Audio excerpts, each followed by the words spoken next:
Seven, 6, 5, 4, 3, 2, 1. You'll never have the sacred stone. Otis, you crazy mother. Welcome to Demetria Reads, where I have fun putting my voice to the written word to entertain you, inform you, and empower you. My name is Demetria Bridges, and I'm a Beantown girl who loves the power of her blueprint sound. And on this podcast, I narrate blogs, articles, poems, novel excerpts, anything that arrests my attention and moves me to pull out my vocal palette and start to paint. I'd love for you to subscribe, write a review, and of course, spread the word. Okay, let's get to today's inspiration. Have you ever read an article or a piece of writing where the author wrote in such a way it seemed like they were sitting next to you having a cup of coffee or a drink and they're telling you the story? And you can just hear their tone, their cynicism, their sarcasm, their humor, and it makes the story just that much more interesting. And that's what I really, really loved about this article that I found on medium.com. And I thought it would be great to narrate for you. So here it is, How to Be Good at Sex by Kris Gage. The good news, you only have to nail one of two things. The short answer, it depends on who you ask, but there are two schools of thought. First school of thought, be fucking aware. God, it's truly amazing how many people are off in la la land while lovemaking. It's enough to make a partner want to shake them. Like, bruh, fucking pay attention. And when you get someone who does, it's like the best feeling in the world. My current partner is probably the best sexual partner I've ever had. A true lover in the best meaning of the word. To be honest, I tend to forget about the specifics of every previous partner pretty much as soon as I set them down and move on. But that being said, as far as I know it, this guy pretty much kills it. He doesn't have any slick moves. He doesn't have a thing he does with his tongue or magical hands. We don't light candles or play music or start with an hour of oil massage. We just have sex, plain and simple. And without doing anything remarkable, he makes it remarkably enjoyable as fuck. The trick? He just fucking pays attention. He's fucking aware. He responds when I raise my hips to meet his, and he slows down when I pull them back. Real talk. Is it not truly mind-blowing how many partners almost willfully ignore you when you are all but trying to pull your pelvis down into the bed sheets to get away from whatever they're doing? It's especially remarkable when their face is in your groin, and yet they're still somehow utterly oblivious to the fact that they're having to chase you into the mattress. I've never felt that with this guy. He's never on my hair. He's never smothering my breathing with his shoulder. He knows when I actually want it harder or faster, and when I'm just play asking and want to be teased. When I touch him, he understands whether to press back or move away. He never gets into some weird rhythm that sabotages my own. And when I'm nearing orgasm, I don't have to tell him, but do anyway. Boy, don't you dare fucking change a thing. He knows. He knows because he's paying attention. He's clued in.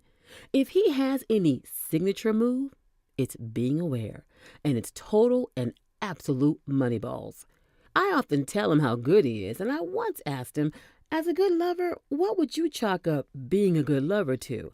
And he laughed awkwardly and then answered, I don't really see myself as a good lover. I just try to pay attention and do my best. That right there is everything. That's why he's a good lover. It's why I totally bought that Game of Thrones storyline about Podrick being the best lover that 3 prostitutes had ever had, despite Pod being a virgin going in.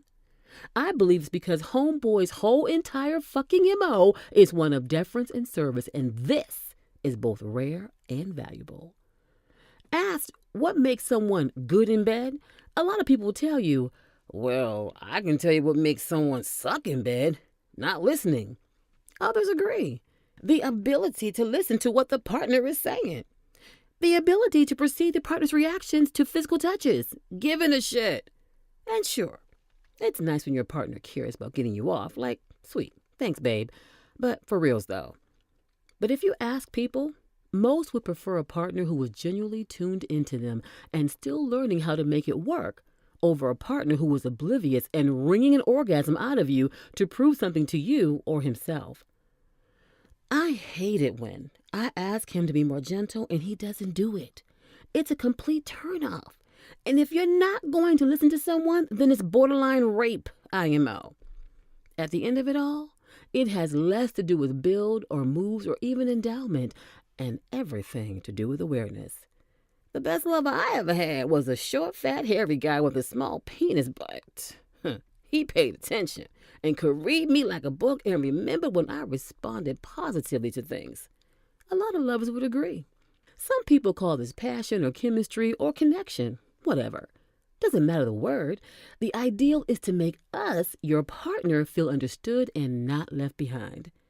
All that being said, getting your partner off helps too.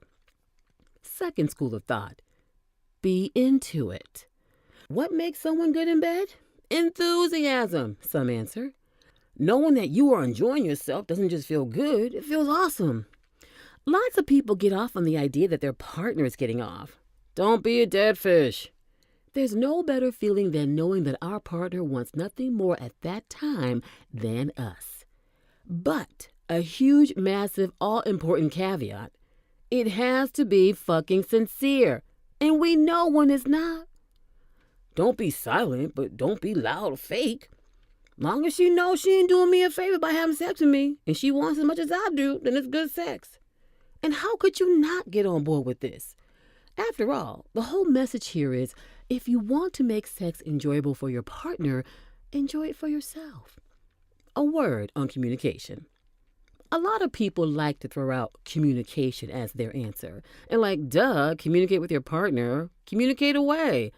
Apparently, tons of people are starved for communication from their sexual partners. So when it comes to what you like and don't like, tell them maybe. That being said, the way people see communication is either, listen, pay attention, pick up what I'm putting down. Group 1, tell me what you want. Group 2, and we're just back to those two. So, want to be good at sex? It's stupid simple. Be aware or be into it. Nail the one your partner needs, and 10 out of 10, you did it. I hope you enjoyed today's selection, and I hope to read to you again. I'll be reading a few times a week and would love to hear your thoughts. So leave your blueprint sound via a review, and I'll catch up with you next time on Demetria Reads.